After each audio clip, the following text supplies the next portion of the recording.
includes the cover, body, rotors, and seals. In the maintenance of pumps, it's important to recognize when parts are worn excessively. Detecting wear in the early stages will allow you to repair your pump with a minimum cost and downtime. Periodic cleaning and a simple look-feel inspection of your pump are recommended. Waukesha recommends changing the oil every 500 operating hours. The bearings must be greased every 250 operating hours. If the pump is installed where moisture and condensation are heavy, lubrication should be made more frequently. Excess grease will accumulate in the bearing housing and can be removed through the cleanout hole covered with the plastic plug. Before working on your Waukesha pump, shut off the power and lockout controls. In addition, isolation valves should be closed and the inlet discharge lines should be disconnected. Wing nuts, using a soft hammer to loosen them. Avoid using metal hammers, as this will result in damage to the pump parts. Next, remove the cover. If it's stuck, loosen it with a soft hammer, but do not use screwdrivers or other hard objects. When the cover is loose, remove it from the body stud. At extremely close tolerances, place the cover on a rubber mat or face up on the floor or bench. This will help avoid nicks and scratches on the cover face. Remove the cover O-ring and discard. Use the rotor nut and rotor nut wrench to locate the rotors perpendicular to each other. The rotor timing should now be checked. Clearances on both sides, wingtip to wingtip, must be equal. Remove 2 rotor retaining nuts using the special wrench supplied with the pump and hit it sharply with a soft hammer to loosen the nuts.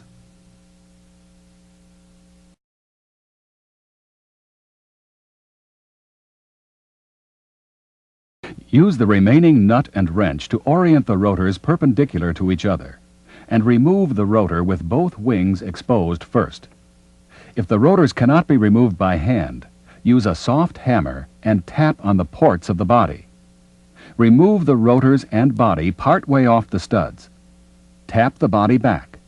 At this point, the rotors can usually be removed by hand or with a hard wood or plastic lever. Do not use a screwdriver or other hard objects. In extreme cases, a gear puller may be required. If so, apply the puller at the points indicated and use a mill file to remove all raised areas made by the puller. After removal, place the rotors on a rubber mat or place the rotors hub down to avoid damage to the rotor wings and hub outside diameter. Remove the pump body by pulling it straight off the body studs. Use a soft hammer and tap on the ports if the body is stuck. Again, place the body on a rubber mat. Use caution with mechanical seals and avoid dropping them. Check the rotor wings for indications of metal-to-metal contact.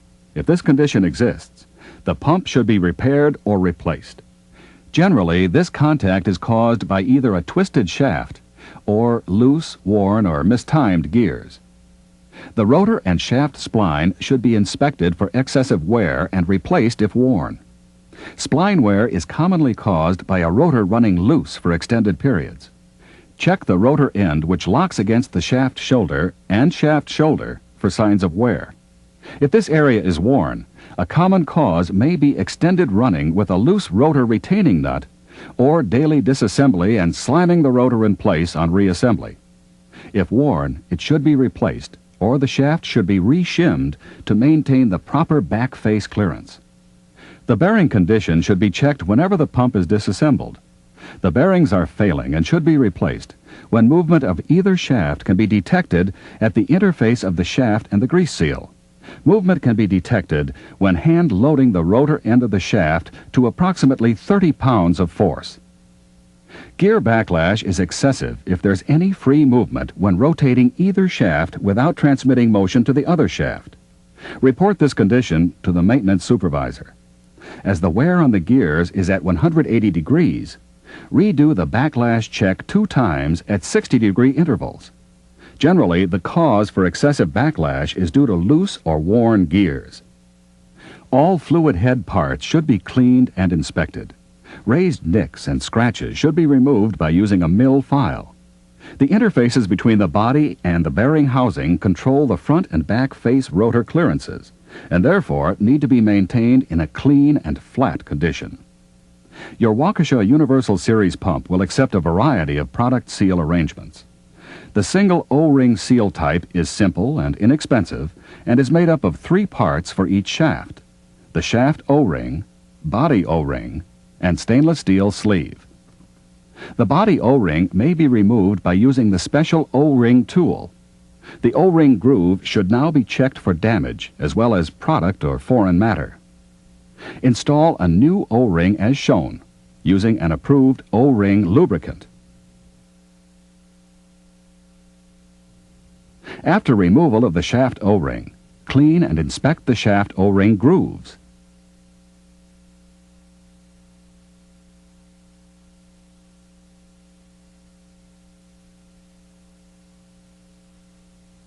Apply O-ring lubricant and install a new O-ring in the shaft grooves, being careful not to cut the O-ring on the spline or shaft shoulder. Use the forward shaft O-ring groove when using the O-ring seal arrangement. The purpose of using this forward O-ring seal location is that it limits product migration under a limited portion of the sleeve. This facilitates easier disassembly of the sleeve on the next cleanup cycle. After cleaning both stainless steel sleeves, inspect for wear, nicks, and scratches. If worn excessively, the sleeve can be assembled to make use of 2 wear surfaces. Apply O-ring lubricants to the inside diameter of the sleeve and install on the shaft, being careful to engage the drive pin into the spaces in the sleeve. Rotating the sleeve until prongs engage against the drive pin will ensure proper assembly.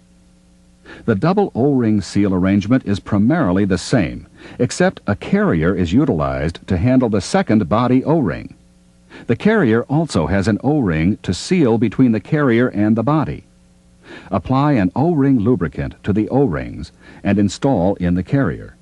Install the carrier on the body, being careful to engage the slot in the carrier onto the square pin in the pump body, forcing the carrier toward the pin, and then forcing the assembly straight down to ensure proper assembly. The Waukesha Universal Series of pumps also accepts single and double mechanical seals. The single mechanical seal consists of 5 components: shaft O-ring, body O-ring, wave spring, inner seal, and seal seat. All seal components must be handled with extreme care. Remove the seals from the body, clean and inspect them. Do not reuse if the seal face is scratched, chipped, or cracked. Remove the body O-ring and discard.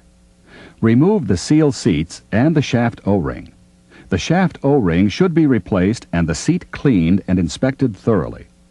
Do not reuse the seats if they're cracked, chipped, scratched, or grooved. Lubricate the new O-ring and install, taking care not to cut it while passing over sharp edges.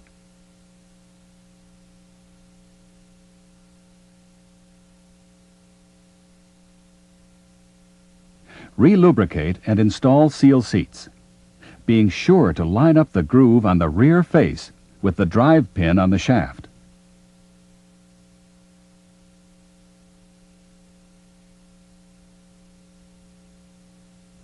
Lubricate the face of the seat. Lubricate and insert new O-rings in the body grooves. Assemble the wave spring on the seal and install into the pump body, engaging the square pin located in the pump body. Again, lubricate the seal faces. The double mechanical seal consists of the single mechanical seal components with the addition of 2 added components: outer seal and O-ring. Apply lubricant to the new O-ring for this outer seal and assemble on the seals. Insert seal assembly into the body, engaging the notch with the pin, forcing the outer seal toward the pin in the body, and then forcing the assembly straight down. To assemble the liquid end of the pump, the body is placed over the shafts and studs, being careful that the seal components are not nicked or knocked out of place. Press the body firmly against the housing, engaging the dowels. Assemble the rotor onto the shaft, engaging the large spline tooth with a large groove in the rotor.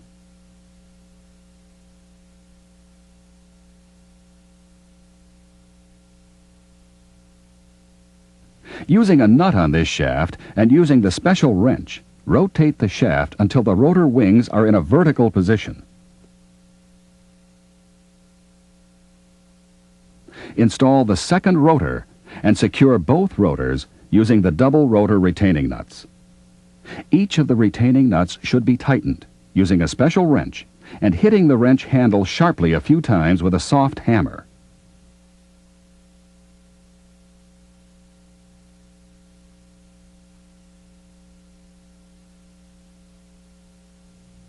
In addition to the standard twin-blade rotor, Waukesha offers a single-blade rotor for use when pumping large particulates.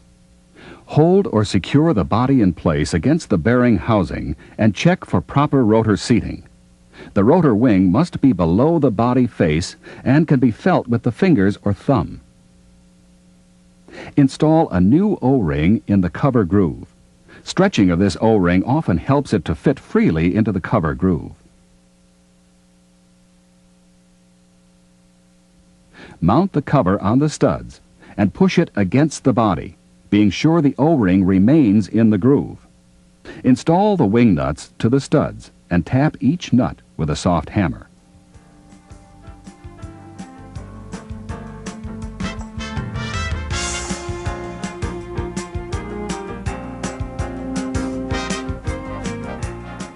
Waukesha offers as a standard option relief covers